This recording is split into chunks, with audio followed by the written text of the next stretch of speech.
In this video today, I am going to discuss what it's like actually being the day-to-day owner of an assisted living facility. So if you're interested, make sure to stick around. What's going on, everyone? I hope you're all doing well. If you're new here, my name is Serge. Welcome to the channel. To all my reoccurring viewers, thank you so much for all the love and support that each and every single one of you have shown me. And if you have not yet, make sure to go check out the God Made podcast on most streaming platforms. Also, feel free to go check out legionassistedlivingacademy.com, where you can book a one-on-one mentorship call with myself, or you could book a full day and come spend a full day going and looking at the facilities that I currently have here in Phoenix, Arizona. Or if you are just looking to join a course and learn how to start from A to Z your own facility, you could do that as well. Also, feel free to go check out Valley ALF Ventures on Instagram. Also, feel free to check out valleyalfventures.com if you are an investor looking to passively invest in this niche, or you're an operator looking to potentially sell or grow your operations and need locations to lease. Make sure to reach out to us. We would love to have that conversation with you. And with all that being said and done, let's go ahead and jump into the topic of this video. What should you expect as an owner of an assisted living doing the day-to-day operations and what that all entails of? Is it super time consuming? Is it something that's even feasible with maybe having a W-2 job?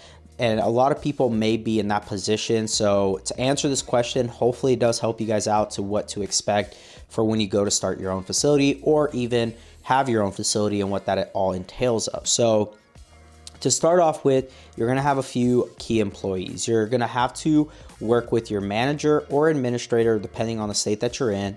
And also you may have to also work with your lead caregivers, depending on how many facilities you have or how many licensed beds you're dealing with. You're going to probably have a lead caregiver for every shift. So you want to make sure that those individuals, you coordinate with them and you work with them. They're going to be the ones that are ultimately going to train any new employees that are coming in, new and caregivers, but your manager should also be handling that. So your manager is going to be really your focus point as an owner, and what happens on a weekly or even daily basis, depending on how you structure that. I recommend doing like a weekly call with your manager and possibly your lead caregiver, just so you understand what's going on.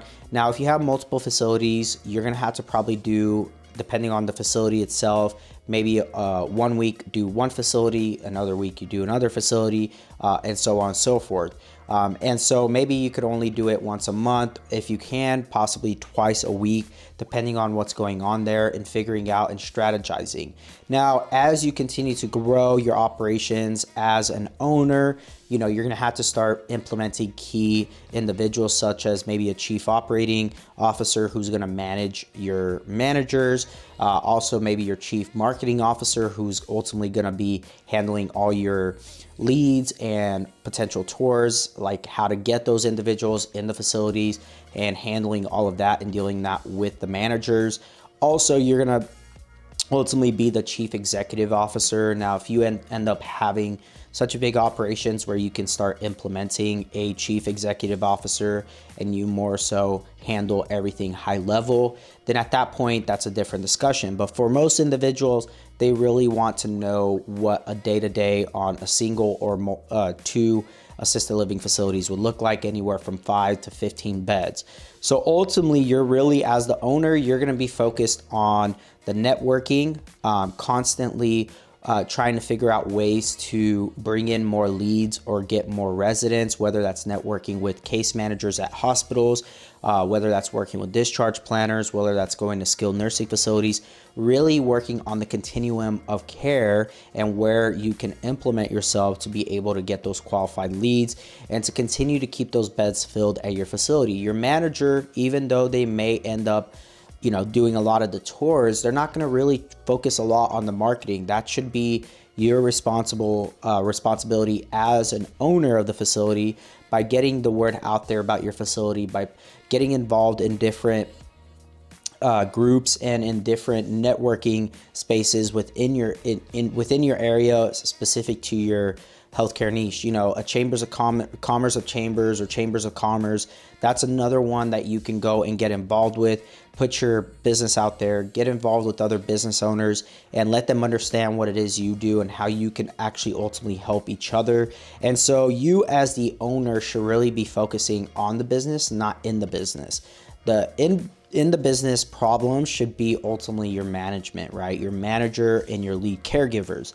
That is who you're going to ultimately hear from, and then you're going to work on how to get those internal things fixed by working on the external items. So a lot of the times it could be a staffing situation, right? How do you handle staffing?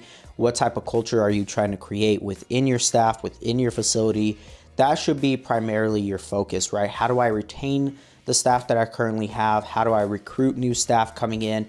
How do I continue to give them benefits and have them stay on board with your facility, and really creating an ecosystem within your facility with caregivers, because that's ultimately one of the bottlenecks in the space is staff and caregivers. So you as the owner, along with the manager, work on these things to try to minimize it, right? Where are you able to cut expenses, right? Where are you able to increase revenue?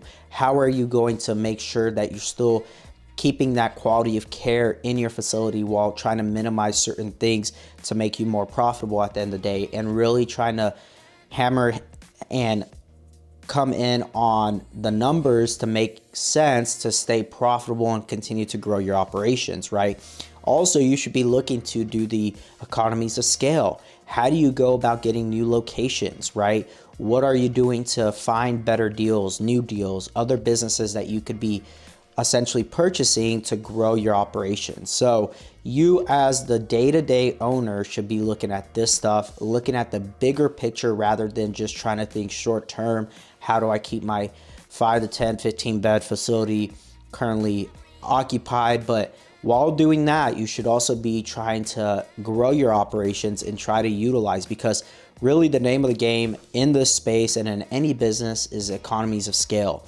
If you can continue to utilize the resources that you currently have to scale that, right, and doing a rinse or repeat method, you would get a lot further, and you'll start realizing how much more potential you have as an owner and even business owner, right? Because that's ultimately what you are in this space.